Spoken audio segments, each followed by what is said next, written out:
भी पड़ जाते तत्क्षण। विषधर जब चंदर तरुवर पर लिपट गया हो, अति विकराल नीलकंठ के शब्द मात्र से बंधन ढीले हो तत्काल। तो यहाँ पर आचार्य श्री पार्श्वनाथ भगवान की भक्ति कर रहे हैं। अभी तक तो वे क्या कर रहे थे, खुद को लघु बता रहे थे, मन बुद्धि बता रहे थे। अब वो क्या कह रहे हैं, अब कह रहे हैं कि हे पार्श्वनाथ भगवान, जो भी आपको अपने मन के उच्चासन पर, अपने मन रूपी मंदिर के उच्चासन पर विराजमान कर लेता है, तो उसके कर्मों के बंधन, क्योंकि वहां पर क्या है, हमारे 8 कर्म बैठे हुए, ज्ञानावरण आदि हमारे 8 कर्म वहां पर बैठे हुए हैं, ठीक है। तो जो भी आपको अपने हृदय में अपने उच्चासन पर विराजमान कर लेता है, तो उनके वहां पर जो 8 कर्म बैठे हुए हैं हमारी आत्मा के साथ, उनके बंधन भी ढीले हो जाते हैं। कैसे? जिस प्रकार मयूर की आवाज को सुनकर, मोर की आवाज को सुनकर चंदन के वृक्ष पर जो सर्प लिपटे रहते हैं, उनके बंधन भी ढीले पड़ जाते हैं, उसी प्रकार से आपको जो अपने हृदय में विराजमान कर लेते हैं, तो उनके कर्म रूपी बंधन भी क्या हो जाते हैं, ढीले हो जाते हैं, ठीक है।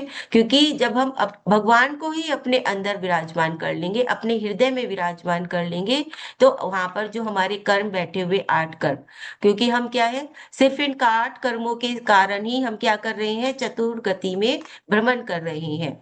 यही हमें सुख देते हैं और यही 8 कर्म हमें क्या देते हैं, दुख देते हैं। तो इन 8 कर्मों के बंधन से हमें मुक्ति मिल जाती है, जब हम आपको अपने हृदय में विराजमान कर लेते हैं, ठीक है। तो ये इसका साधारण सा अर्थ हुआ।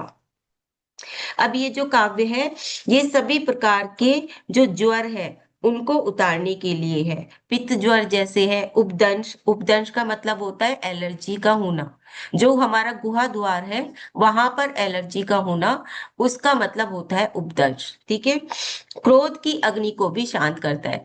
देखिए, जो हमारा ये कल्याण मंदिर स्तोत्र है, ये हमारा अध्यात्म को लिए हुए भी है, इससे हमारी आत्मा का भी कल्याण होता है। यानी कि हमारी जो आत्मा जो बीमार है, किससे बीमार है, क्रोध आदि जो कषाय हैं 4, तो उनके कारण हमारी आत्मा कैसी है, जकड़ी हुई है, बीमार है। एक तरह से हमारा शरीर ही बीमार नहीं होता, हमारा मन, हमारी आत्मा भी बीमार होती है। तो कल्याण मंदिर स्तोत्र हमारी उस आत्मा का भी इलाज करता है, ठीक है। तो वहां पर जो ये रोग बैठे हुए हैं, क्रोध, मान, माया, लोभ, ये 4 ये लोभ बैठे हुए हैं, ये रोग बैठे हुए हैं, इनसे हमें छुटकारा दिलाता है, ठीक है। जो हमारे कर्मों के बंधन है, उनसे हमें छुटकारा दिलाता है। तो इस प्रकार से कल्याण मंदिर स्तोत्र हमारा शारीरिक मानसिक रूप से ही इलाज नहीं करता, हमारी आत्मा का भी ये पूर्ण रूप से इलाज करता है। तो इसलिए इस काव्य में क्या है, हमारे क्रोध की अग्नि जो है वो भी शांत होती है। साथ ही साथ जो पित्त ज्वर, पित्त ज्वर कब होता है, जब जठराग्नि बढ़ जाती है, तब पित्त ज्वर होता है, ठीक है। तो उसको भी शांत करता है, यानी कि हमारी अग्नाशय की अग्नि को भी शांत करता है ये काव्य। साथ ही साथ हमारी क्रोध की अग्नि को भी शांत करता है, ठीक है। और सभी प्रकार की एलर्जी, जब हमारे शरीर में गर्मी बढ़ जाती है, तब भी एलर्जी होती है हमारे शरीर में, चर्म रोग होते हैं, जैसे स्क्रैच पड़ जाना, खुजली होना, ये इस तरह के। तो इसलिए उसको भी ये शांत करता है। तो इन सब चीजों के लिए है, क्या कैसे करना है इसकी साधना। तो रिद्धि और मंत्र की आपको साधना करनी है। 16 दिन 16,000 जाप पूरी करनी है 16 दिन के अंदर। रिद्धि है ओम रीम अरम नमो उगे गदहारिये नमः। मंत्र है ओम नमो भगवते मम सर्वांग पीड़ा शांतिम कुरु कुरु स्वाहा। यानी कि सर्वांग में जो पीड़ा हो रही है हमारी, उसको शांत करने के लिए ये हमारा काव्य है। विधि उसी प्रकार से करनी है। रिद्धि और मंत्र की जाप आपको करनी है 16 दिन में 16,000। इसमें हमने जल द्रव्य को लिया है, जल के द्वारा, क्योंकि क्रोध को कौन शांत कर सकता है, अग्नि को कौन शांत करता है, जल, ठीक है। तो इसी प्रकार से कहते हैं, जिनको बहुत क्रोध आता है उनको ज्यादा से ज्यादा पानी पीना चाहिए, ताकि उनकी क्रोध की अग्नि शांत हो सके, ठीक है। और जब ज्वर होता है तब भी कहते हैं, अगर आप नारियल का पानी पी लेते हैं, जब भी किसी को फीवर हो जाए या वायरल हो जाए, ठीक है, तो तब अगर आप नारियल का पानी पीते हैं तो आपका फीवर भी उतर जाता है, कोई दवाई लेने की जरूरत ही नहीं है, ये आजमाया हुआ भी है, ठीक है। तो इसलिए क्या करें, अग्नि यानी कि जो जल है वही शांत कर सकता है, तो इसलिए इसमें हमने जल को लिया है। साथ ही क्या करें, 16 दिन तक आप क्या कर सकते हैं, शांति विधान कर सकते हैं। ठीक है, 16 दिन तक क्या करें, शांति विधान कर सकते हैं, तो उससे क्या होगा, आपके कर्म कर्म शांत होंगे। ठीक है। और क्या करें, शांति धारा देखें या फिर करें, मंत्रित जल को घर में सिंचित कर सकते हैं। ठीक है, या तो मंत्रित जल को सिंचित कर सकते हैं, यानी कि आप काव्य की साधना कर रहे हैं तो सामने जल भी रख सकते हैं, उससे अपने घर को भी सिंचित यानी कि घर में छिड़काव कर सकते हैं। साथ ही साथ उस जल को, रोगी है अगर कोई तो उसको पिला भी सकते हैं, या फिर कोई बहुत ज्यादा क्रोधी व्यक्ति है तो उसको भी पिला सकते हैं, तो उनका जो क्रोध है वो भी शांत हो जाएगा। तो इस प्रकार से इसमें जल की अर्चना है। दिशा इसमें ईशान है। समय ब्रह्म मुहूर्त। आसन इसमें डाव का आसन है। तो आप, डाव का आसन नहीं मिले तो आप सफेद रंग का आसन भी ले सकते हैं। चांदी की माला और रंग श्वेत, अगर चांदी की माला नहीं है तो कोई भी व्हाइट कलर की माला से आप कर सकते हैं, स्फटिक मणि की माला या कोई भी उससे कर सकते हैं। बीजाक्षर है फम, जो कि सभी प्रकार की शांति देने वाला है। स्विच वर्ड है नमो पादाणु सारिणम। चक्र मणिपुर, क्योंकि मणिपुर चक्र में ही क्या होती है, अग्नि होती है, उसका बीजाक्षर भी रम है ना, वहीं पर अग्नि होती है, तो इसलिए वो भी, उसको बैलेंस करने के लिए ये काव्य है, यानी कि हमारा मणिपुर चक्र भी बैलेंस होगा इस काव्य के द्वारा। भावना है, मैं प्रत्येक गहरी सांस के साथ अपने शरीर को स्वस्थ कर रहा हूं। गहरी सांस के साथ, क्योंकि वो कहाँ तक जाएगी, नाभि तक जाएगी, वरना हमारी सांस छोटी होती है, हम सिर्फ यहाँ तक लेते हैं और बाहर छोड़ देते हैं, पूरी अंदर तक नहीं जाती। जितनी लंबी गहरी सांस लेंगे उतने ही आपके फेफड़े भी सही होंगे, और आपकी नाभि तक सांस जाएगी तो जितने भी रोग हैं वो सारे आपके दूर होंगे। हमारा जो धर्म है उसमें क्या बताया गया है, कायोत्सर्ग करो तो कैसे करो, श्वासोच्छ्वास से के साथ करो, यानी कि सांस के साथ अंदर लो और सांस के साथ नमोकार मंत्र को बाहर छोड़ो। तो उससे क्या होगा, ये भी एक विज्ञान है, नमोकार मंत्र पढ़ना भी एक विज्ञान है। श्वास के साथ बढ़ना, नमो अरिहंतानम श्वास लेते हुए, और नमो सिद्धानम श्वास छोड़ते हुए, नमो आइरियानम श्वास लेते हुए, नमो उज्जायाणम श्वास छोड़ते हुए, नमो लोए सव्वे और साहुनम सांस छोड़ते हुए, इस तरह से। तो इस तरह से जब हम करते हैं तो हमारे अपने आप ही डिटॉक्स हो जाती है हमारी बॉडी, हमारे अंदर के। अगर हम ये पूरे दिन में 9 बार भी इस तरह से, यानी कि एक कायोत्सर्ग भी अगर हम इस श्वासोच्छ्वास के साथ कर लेते हैं तो हमें कोई दवाई की कभी आवश्यकता ही नहीं है, पूरी बॉडी हमारी अपना आप स्वयं ही डिटॉक्स हो जाएगी। ठीक है, तो इसीलिए कह दिया कि मैं अपनी प्रत्येक गहरी सांस के साथ क्या कर रहा हूं, अपने शरीर को स्वस्थ कर रहा हूं। ये भावना आपको इसमें भानी है।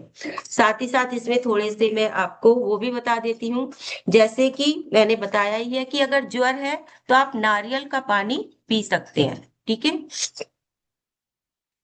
और क्या कर सकते हैं, नीम का पानी, नीम के पत्तों का पानी भी आप इसमें पी सकते हैं। पपीते के पत्ते का रस, अगर डेंगू है, अगर किसी को डेंगू बुखार है तो उसमें पपीते के पत्ते का रस, पपीते के जो पत्ते आते हैं उनका रस उनको पिलाइए। तुलसी और नीम के पत्तों का भी सेवन करें तो उससे उनका जो डेंगू की परेशानी है वो दूर होगी।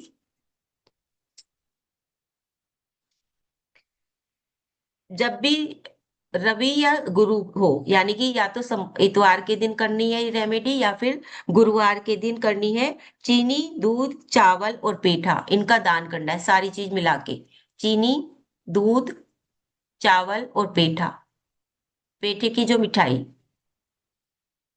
ठीक है, उसका दान करना है। अगर लंबा लंबी मतलब बुखार चल रहा है जो कि उतर नहीं रहा है, उसके लिए, जैसे डेंगू हो गया है ना, और मलेरिया हो गया, इस तरह के जो लंबे बुखार है उनके लिए पुदीने और अदरक का काढ़ा पिए।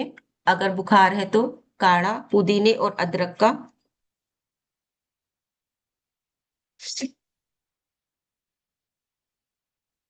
आक की जड़, एक आक की जड़ आती है, आक का पेड़ पौधा होता है ना, जिसमें जिसके पत्ते तोड़ने पर दूध निकलता है, वो आक, ठीक है, उसकी जड़ लाके और किसी कपड़े में बांधकर जो बीमार है उसकी कान के पास रख दो, तो उससे भी ये फीवर उतर जाता है। बांध भी सकते हैं गले में, या फिर कान के पास भी रख सकते हैं। या तो वो गले में बांध दो किसी कपड़े में करके, या फिर गले में कान के पास रख दो, तो उससे भी फीवर उतर जाता है। अगर उपदंश है यानी कि एलर्जी है बॉडी में, तो क्या करें, जल में खसखस या लाल फूल या फिर केसर, ये चीजें डालकर नहाने से क्या होगा, वो जो चर्म रोग है वो ठीक होंगे। खसखस, लाल फूल या फिर केसर, ये डालकर नहाने से ये ठीक होंगे।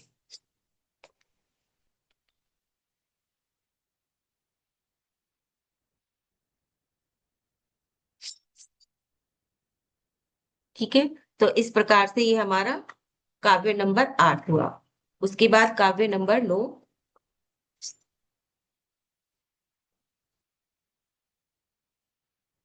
ये सर्प वृश्चिक विष विनाशक है।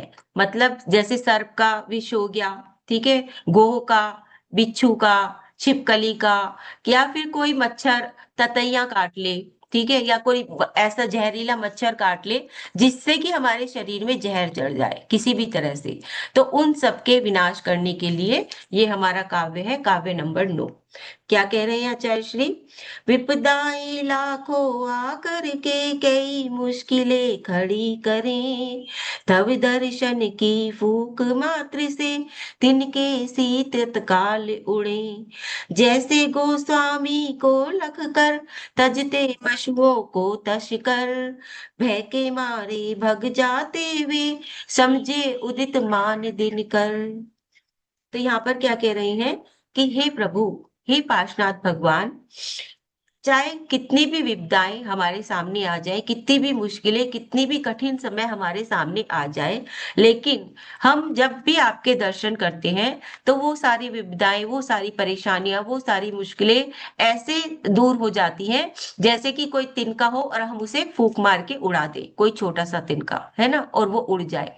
तो इसी तरह से सिर्फ हम अगर आपके दर्शन करते हैं, दर्शन भी कैसे करने हैं, भाव पूर्वक, पूरे मन के साथ, भक्ति के साथ जब हम आपके दर्शन करते हैं, ये नहीं कि बस गए, देखा और चावल चढ़ाए और आ गए, वो वाले दर्शन नहीं, उससे तो कुछ नहीं होने वाला।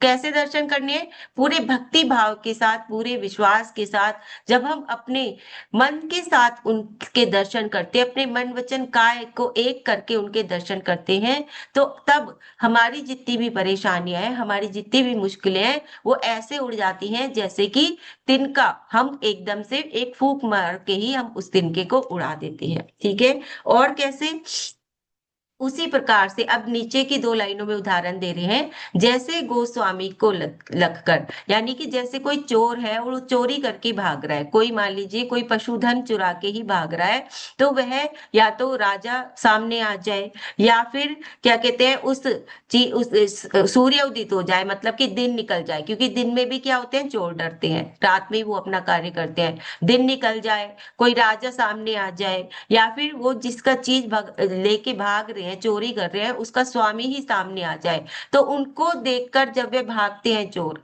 मान लीजिए चोर को चोरी करने आया घर में, है ना, और जाग गए लोग उस घर के रहने वाले, तो वो भागे गई ना अपनी जान बचा के, तो जो वो उसने धन चुराया है उसको वो छोड़ के भी भाग जाता है।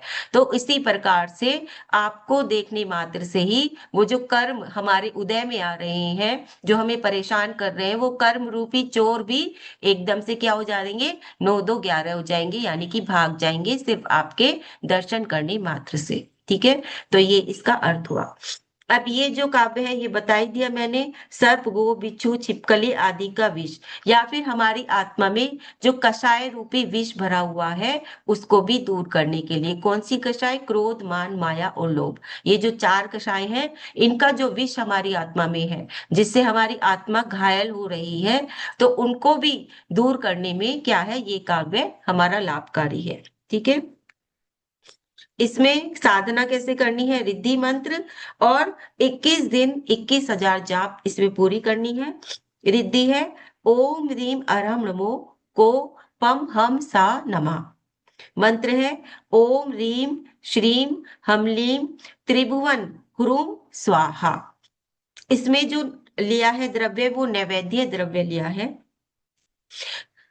रिद्धि और मंत्र की जाप करके इसमें क्या कर सकते हैं, अगर विष चढ़ जाए शरीर में, जैसे किसी ने काट लिया ततई आदि ने, या कुछ भी ऐसे जहर चढ़ गया है उस जगह पर, तो नारियल तेल जो आता है हमारा, उसको मंत्रित करके, किससे, रिद्धि मंत्र और काव्य के साथ मंत्रित करके उस नारियल तेल को, और तब अपने शरीर में लगाएं। उसमें कपूर भी डाल ले, ठीक है, नारियल तेल के अंदर कपूर डाल लें, और फिर उसको पहले थोड़ा धूप में रख लें ताकि वो मिक्स हो जाए, ठीक है।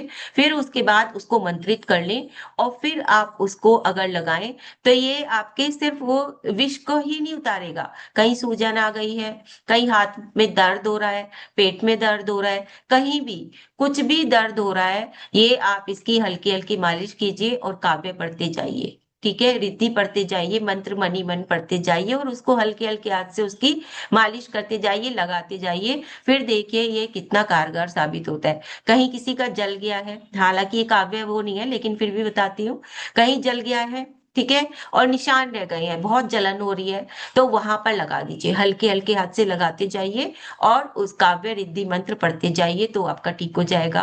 पेट में दर्द हो रहा है बहुत ज्यादा, तो पेट में गोल गोल गोल गोल करके ऐसे नाभि पर उसको लगाते जाइए, और काव्य पढ़ते जाइए, रिद्धि मंत्र पढ़ते जाइए, हल्के हाथ से उसको बाद में दबा दीजिए, ठीक है।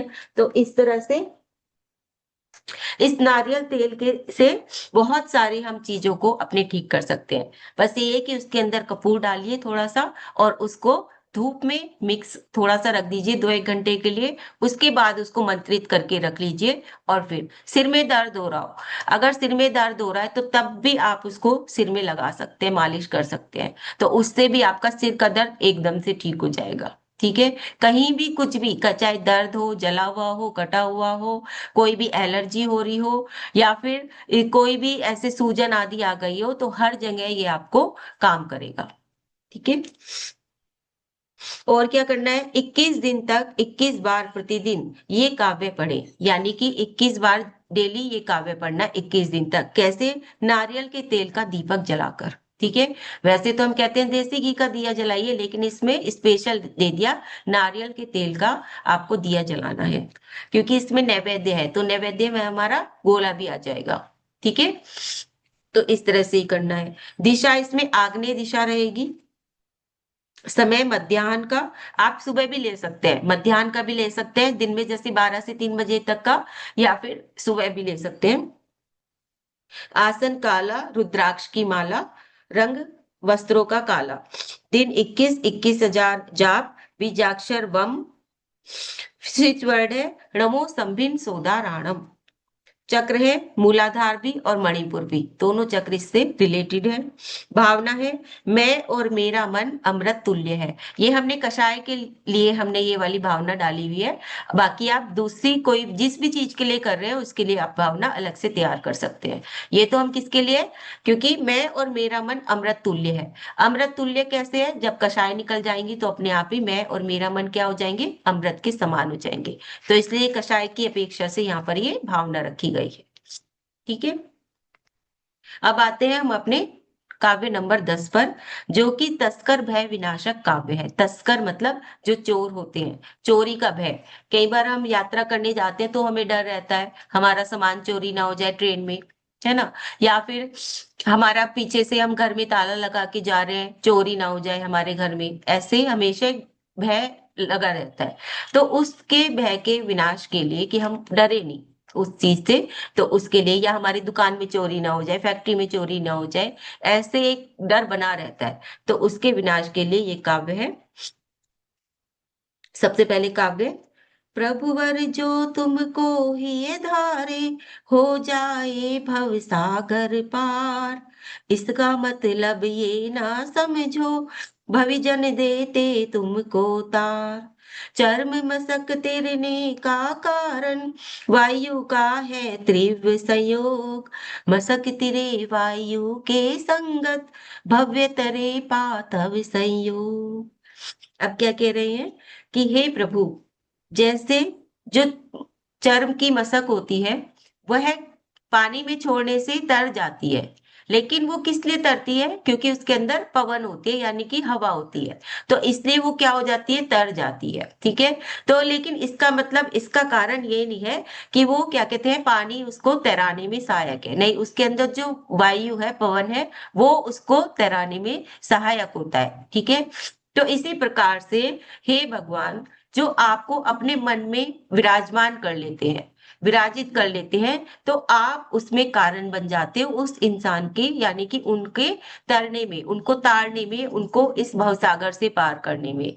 जो भी आपको क्या कर लेते हैं, अपने मन वचन काय से अपने आप में आपको विराजमान कर लेते हैं। ठीक है। तो इसका मतलब ये नहीं है कि कोई और कारण है या वह खुद कारण है, नहीं, सिर्फ उसमें क्या कारण बनते हो, आप ही कारण बनते हो उसको, क्या कहते हैं, जो आप मन वचन में आपको विराजमान कर लेते हैं।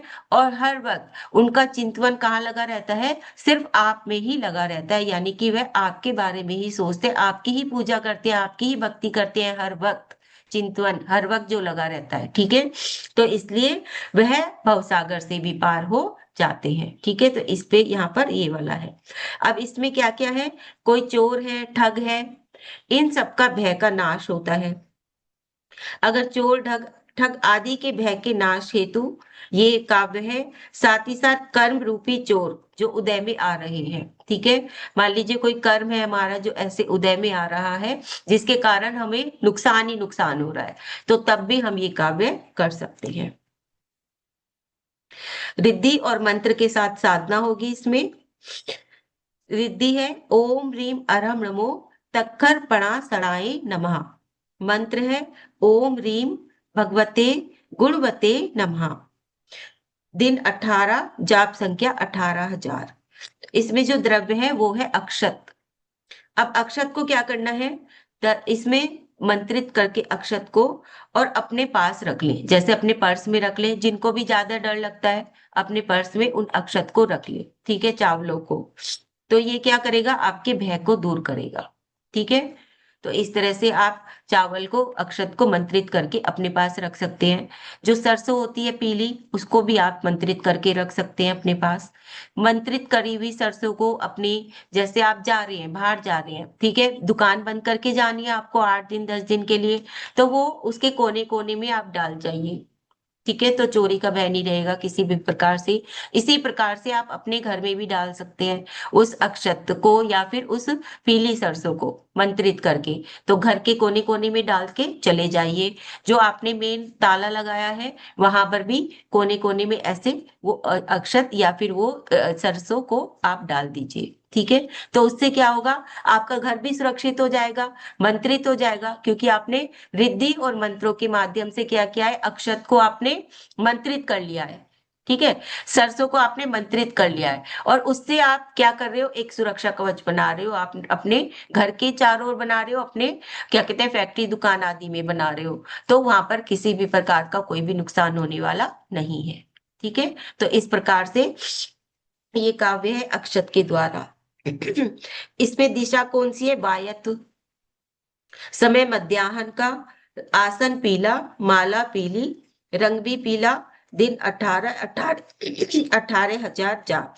बीजाक्षर है ग्लोम, जो कि स्तंभन बीज है, ग्लोम। और स्विच वर्ड है रमो उजु मदीरम। चक्र है अनाहत और मणिपुर। अब अनाहत चक्र इसमें किस लिए है? क्योंकि डर कहाँ होता है? हमारे मन में, हमारे अंदर। तो हमें क्या हील करना है? अपने मन को ही हील करना है ना। अब इसमें क्या होगा? जैसे कोई आपके पास केस आया कि हमारे यहाँ बार बार चोरी हो जाती है, तो तब आप इस तरह से ये साधना बताएंगे उनको कि साधना करो, और उसमें आप अक्षत को या पीली सरसों को ऊर्जान्वित करो, और फिर वो अपनी दुकान में या अपने घर में जहां भी आपकी चोरी होती है वहां पर आप डालो। ठीक है। तो इस तरह से, और अगर आपको हीलिंग देनी है तो उनसे भी साधना कराएंगे और खुद भी इस काव्य से हीलिंग देंगे। तो इस तरह से ये काव्य होगा। ठीक है। ये नहीं है कि हम मतलब हर तरह के, देखिए, केस आएंगे आपके पास, हर तरह के लोग आएंगे कि हमारे यहाँ बहुत ज्यादा चोरी होती है, या फिर हमारे बार बार हमारा नुकसान हो जाता है हर चीज में। कभी कुछ हमारा चोरी हो जाता है, कभी कुछ गिर जाता है। कई बार होता है जो चीजें खो भी जाती है, पता भी नहीं चलता कि हमारी चीजें खो रही है। ठीक है, तो उसमें भी हो जाएगा। कई बार होता है कि पर्स किसी ने एकदम से मतलब निकाल लिया, या कभी कुछ निकल गया, कभी कुछ निकल गया, इस तरह से। तो ये सारी चीजों के निवारण के लिए हमारा एक काव्य है 10 नंबर का। ठीक है। इसमें जो भावना है वो ये है, मैं और मेरी संपत्ति सुरक्षित है। ठीक है, कि मैं भी सुरक्षित हूँ और मेरी जो संपत्ति है वो भी सुरक्षित है। ठीक है, तो इस तरह से हमारे काव्य हुए। अब हम संस्कृत में पढ़ लेंगे, फिर उसके बाद जाप करेंगे, और उसके बाद फिर जिसके जो भी क्वेश्चन होंगे वो हम लेंगे।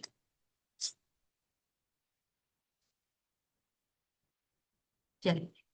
हृद्वर्तनी त्वयि विभो शिथिली भवन्ति, जन्तोषणेन निबिडा अपि कर्म बन्धा, सद्यो भुजङ्गम मया इव मध्ये भाग, मभ्यागते वनशिखण्ड निचन्दनस्य। 2 नंबर का, मुच्यन्त एव मनुजा सहसा जिनेन्द्र, रौद्रोपद्रव सतैस्त्वीक्षितेऽपि, को स्वामिनी स्फुरित तेजसि दृष्टिमात्रे, चोरैरिवाशु पशवा प्रपलायमानैः। त्वं तारको जिनिकथं भविनां त एव, त्वामुद्वहन्ति हृदयेन यदुत्तरन्तः, यद्वाद्रतिस्तरति यज्जलमेषि नून, मन्तर्गतस्य मरुता सकिलानुभाव। ठीक है, तो इस तरह से आज हमारे ये 3 काव्य और पूरे हो जाते हैं।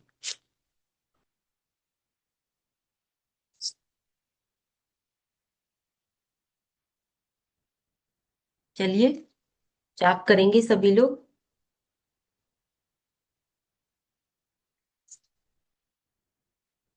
आंखों को कोमलता से बंद, कमर को सीधी रखेंगे, सारा ध्यान पार्शनाथ भगवान के चरणों में लगाएंगे, कि वहां से एक ऊर्जा आ रही है, और हमारे हृदय को आज हम अपने हार्ट चक्र को हील करेंगे। ठीक है, ताकि वहां पर अगर कोई भी भय बैठा हुआ है, किसी भी प्रकार का कोई भी डर है, भय है, तो वह हमारा दूर हो जाए।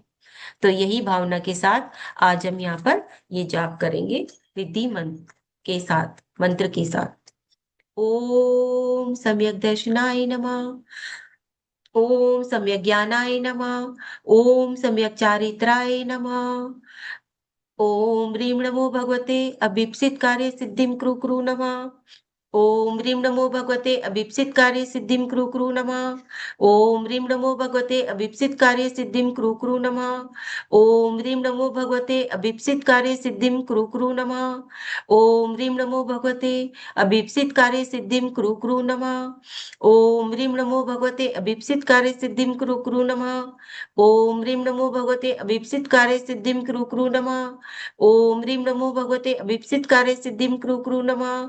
ओम ह्रीं नमो भगवते अभीप्सित कार्य सिद्धिं कुरु कुरु नमः। ओम ह्रीं नमो भगवते अभीप्सित कार्य सिद्धिं कुरु कुरु नमः। ओम ह्रीं नमो भगवते अभीप्सित कार्य सिद्धिं कुरु कुरु नमः। ओम ह्रीं नमो भगवते अभीप्सित कार्य सिद्धिं कुरु कुरु नमः। ओम ह्रीं नमो भगवते अभीप्सित कार्य सिद्धिं कुरु कुरु नमः। ओम ह्रीं नमो भगवते अभीप्सित कार्य सिद्धिं कुरु कुरु नमः। ओम ह्रीं नमो भगवते अभीप्सित कार्य सिद्धिं कुरु कुरु नमः। ओम ह्रीं नमो भगवते अभीप्सित कार्य सिद्धिं कुरु कुरु नमः। ओम ह्रीं नमो भगवते अभीप्सित कार्य सिद्धिं कुरु कुरु नमः। ओम ह्रीं नमो भगवते अभीप्सित कार्य सिद्धिं कुरु कुरु नमः। ओम ह्रीं नमो भगवते अभीप्सित कार्य सिद्धिं कुरु कुरु नमः। ओम ह्रीं नमो भगवते अभीप्सित कार्य सिद्धिं कुरु कुरु नमः। ओम ह्रीं नमो भगवते अभीप्सित कार्य सिद्धिं कुरु कुरु नमः। ओम ह्रीं नमो भगवते अभीप्सित कार्य सिद्धिं कुरु कुरु नमः। ओम ह्रीं नमो भगवते अभीप्सित कार्य सिद्धिं कुरु कुरु नमः। ओम ह्रीं नमो भगवते अभीप्सित कार्य सिद्धिं कुरु कुरु नमः। ओम ह्रीं नमो भगवते अभीप्सित कार्य सिद्धिं कुरु कुरु नमः। ओम ह्रीं नमो भगवते अभीप्सित कार्य सिद्धिं कुरु कुरु नमः। ओम ह्रीं नमो भगवते अभीप्सित कार्य सिद्धिं कुरु कुरु नमः। ओम ह्रीं नमो भगवते अभीप्सित कार्य सिद्धिं कुरु कुरु नमः। ओम ह्रीं नमो भगवते अभीप्सित कार्य सिद्धिं कुरु कुरु नमः। ओम ह्रीं नमो भगवते अभीप्सित कार्य सिद्धिं कुरु कुरु नमः। ओम ह्रीं नमो भगवते अभीप्सित कार्य सिद्धिं कुरु कुरु नमः। ओम ह्रीं नमो भगवते अभीप्सित कार्य सिद्धिं कुरु कुरु नमः। ओम ह्रीं नमो भगवते अभीप्सित कार्य सिद्धिं कुरु कुरु नमः। ओम ह्रीं नमो भगवते अभीप्सित कार्य सिद्धिं कुरु कुरु नमः। ओम ह्रीं नमो भगवते अभीप्सित कार्य सिद्धिं कुरु कुरु नमः। ओम ह्रीं नमो भगवते अभीप्सित कार्य सिद्धिं कुरु कुरु नमः। ओम ह्रीं नमो भगवते अभीप्सित कार्य सिद्धिं कुरु कुरु नमः। ओम ह्रीं नमो भगवते अभीप्सित कार्य सिद्धिं कुरु कुरु नमः। ओम ह्रीं नमो भगवते अभीप्सित कार्य सिद्धिं कुरु कुरु नमः। ओम ह्रीं नमो भगवते अभीप्सित कार्य सिद्धिं कुरु कुरु नमः। ओम ह्रीं नमो भगवते अभीप्सित कार्य सिद्धिं कुरु कुरु नमः। ओम ह्रीं नमो भगवते अभीप्सित कार्य सिद्धिं कुरु कुरु नमः। ओम ह्रीं नमो भगवते अभीप्सित कार्य सिद्धिं कुरु कुरु नमः। ओम ह्रीं नमो भगवते अभीप्सित कार्य सिद्धिं कुरु कुरु नमः। ओम ह्रीं नमो भगवते अभीप्सित कार्य सिद्धिं कुरु कुरु नमः। ओम ह्रीं नमो भगवते अभीप्सित कार्य सिद्धिं कुरु कुरु नमः। ओम ह्रीं नमो भगवते अभीप्सित कार्य सिद्धिं कुरु कुरु नमः। ओम ह्रीं नमो भगवते अभीप्सित कार्य सिद्धिं कुरु कुरु नमः। ओम ह्रीं नमो भगवते अभीप्सित कार्य सिद्धिं कुरु कुरु नमः। ओम ह्रीं नमो भगवते अभीप्सित कार्य सिद्धिं कुरु कुरु नमः। ओम ह्रीं नमो भगवते अभीप्सित कार्य सिद्धिं कुरु कुरु नमः। ओम ह्रीं नमो भगवते अभीप्सित कार्य सिद्धिं कुरु कुरु नमः। ओम ह्रीं नमो भगवते अभीप्सित कार्य सिद्धिं कुरु कुरु नमः। ओम ह्रीं नमो भगवते अभीप्सित कार्य सिद्धिं कुरु कुरु नमः। ओम ह्रीं नमो भगवते अभीप्सित कार्य सिद्धिं कुरु कुरु नमः। ओम ह्रीं नमो भगवते अभीप्सित कार्य सिद्धिं कुरु कुरु नमः। ओम ह्रीं नमो भगवते अभीप्सित कार्य सिद्धिं कुरु कुरु नमः। ओम ह्रीं नमो भगवते अभीप्सित कार्य सिद्धिं कुरु कुरु नमः। ओम ह्रीं नमो भगवते अभीप्सित कार्य सिद्धिं कुरु कुरु नमः। ओम ह्रीं नमो भगवते अभीप्सित कार्य सिद्धिं कुरु कुरु नमः। ओम ह्रीं नमो भगवते अभीप्सित कार्य सिद्धिं कुरु कुरु नमः। ओम ह्रीं नमो भगवते अभीप्सित कार्य सिद्धिं कुरु कुरु नमः। ओम ह्रीं नमो भगवते अभीप्सित कार्य सिद्धिं कुरु कुरु नमः। ओम ह्रीं नमो भगवते अभीप्सित कार्य सिद्धिं कुरु कुरु नमः। ओम ह्रीं नमो भगवते अभीप्सित कार्य सिद्धिं कुरु कुरु नमः। ओम ह्रीं नमो भगवते अभीप्सित कार्य सिद्धिं कुरु कुरु नमः। ओम ह्रीं नमो भगवते अभीप्सित कार्य सिद्धिं कुरु कुरु नमः। ओम ह्रीं नमो भगवते अभीप्सित कार्य सिद्धिं कुरु कुरु नमः। ओम ह्रीं नमो भगवते अभीप्सित कार्य सिद्धिं कुरु कुरु नमः। ओम ह्रीं नमो भगवते अभीप्सित कार्य सिद्धिं कुरु कुरु नमः। ओम ह्रीं नमो भगवते अभीप्सित कार्य सिद्धिं कुरु कुरु नमः। ओम ह्रीं नमो भगवते अभीप्सित कार्य सिद्धिं कुरु कुरु नमः। ओम ह्रीं नमो भगवते अभीप्सित कार्य सिद्धिं कुरु कुरु नमः। ओम ह्रीं नमो भगवते अभीप्सित कार्य सिद्धिं कुरु कुरु नमः। ओम ह्रीं नमो भगवते अभीप्सित कार्य सिद्धिं कुरु कुरु नमः। ओम ह्रीं नमो भगवते अभीप्सित कार्य सिद्धिं कुरु कुरु नमः। ओम ह्रीं नमो भगवते अभीप्सित कार्य सिद्धिं कुरु कुरु नमः। ओम ह्रीं नमो भगवते अभीप्सित कार्य सिद्धिं कुरु कुरु नमः। ओम ह्रीं नमो भगवते अभीप्सित कार्य सिद्धिं कुरु कुरु नमः। ओम ह्रीं नमो भगवते अभीप्सित कार्य सिद्धिं कुरु कुरु नमः। ओम ह्रीं नमो भगवते अभीप्सित कार्य सिद्धिं कुरु कुरु नमः। ओम ह्रीं नमो भगवते अभीप्सित कार्य सिद्धिं कुरु कुरु नमः। ओम ह्रीं नमो भगवते अभीप्सित कार्य सिद्धिं कुरु कुरु नमः। ओम ह्रीं नमो भगवते अभीप्सित कार्य सिद्धिं कुरु कुरु नमः। ओम ह्रीं नमो भगवते अभीप्सित कार्य सिद्धिं कुरु कुरु नमः। ओम ह्रीं नमो भगवते अभीप्सित कार्य सिद्धिं कुरु कुरु नमः। ओम ह्रीं नमो भगवते अभीप्सित कार्य सिद्धिं कुरु कुरु नमः। ओम ह्रीं नमो भगवते अभीप्सित कार्य सिद्धिं कुरु कुरु नमः। ओम ह्रीं नमो भगवते अभीप्सित कार्य सिद्धिं कुरु कुरु नमः। ओम ह्रीं नमो भगवते अभीप्सित कार्य सिद्धिं कुरु कुरु नमः। ओम ह्रीं नमो भगवते अभीप्सित कार्य सिद्धिं कुरु कुरु नमः। ओम ह्रीं नमो भगवते अभीप्सित कार्य सिद्धिं कुरु कुरु नमः। ओम ह्रीं नमो भगवते अभीप्सित कार्य सिद्धिं कुरु कुरु नमः। ओम ह्रीं नमो भगवते अभीप्सित कार्य सिद्धिं कुरु कुरु नमः। ओम ह्रीं नमो भगवते अभीप्सित कार्य सिद्धिं कुरु कुरु नमः। ओम ह्रीं नमो भगवते अभीप्सित कार्य सिद्धिं कुरु कुरु नमः। ओम ह्रीं नमो भगवते अभीप्सित कार्य सिद्धिं कुरु कुरु नमः। ओम ह्रीं नमो भगवते अभीप्सित कार्य सिद्धिं कुरु कुरु नमः। ओम ह्रीं नमो भगवते अभीप्सित कार्य सिद्धिं कुरु कुरु नमः। ओम ह्रीं नमो भगवते अभीप्सित कार्य सिद्धिं कुरु कुरु नमः। ओम ह्रीं नमो भगवते अभीप्सित कार्य सिद्धिं कुरु कुरु नमः। ओम ह्रीं नमो भगवते अभीप्सित कार्य सिद्धिं कुरु कुरु नमः। ओम ह्रीं नमो भगवते अभीप्सित कार्य सिद्धिं कुरु कुरु नमः। ओम ह्रीं नमो भगवते अभीप्सित कार्य सिद्धिं कुरु कुरु नमः। ओम ह्रीं नमो भगवते अभीप्सित कार्य सिद्धिं कुरु कुरु नमः। ओम ह्रीं नमो भगवते अभीप्सित कार्य सिद्धिं कुरु कुरु नमः। ओम सम्यक दर्शनाय नमः। ओम सम्यक ज्ञानाय नमः। ओम सम्यक चारित्राय नमः। जय बोलो पार्शनाथ भगवान की जय। आचार्य श्री सौरभ सागर जी महाराज की जय। सभी लोग दोनों हाथों को तेजी से रब करेंगे अपने हार्ट चक्र पर, लंबी गहरी सांस के साथ, ताकि सारी ऊर्जा आपके अंदर जाए। फिर से तेजी से हाथ को रब, और जहां आवश्यकता है वहां एक बार और सारी ऊर्जा इस पूरे ब्रह्मांड को दे देंगे। जिस जिस जीव को इस ऊर्जा की आवश्यकता है वहां वहां तक ये ऊर्जा पहुंचे, इसी भावना के साथ।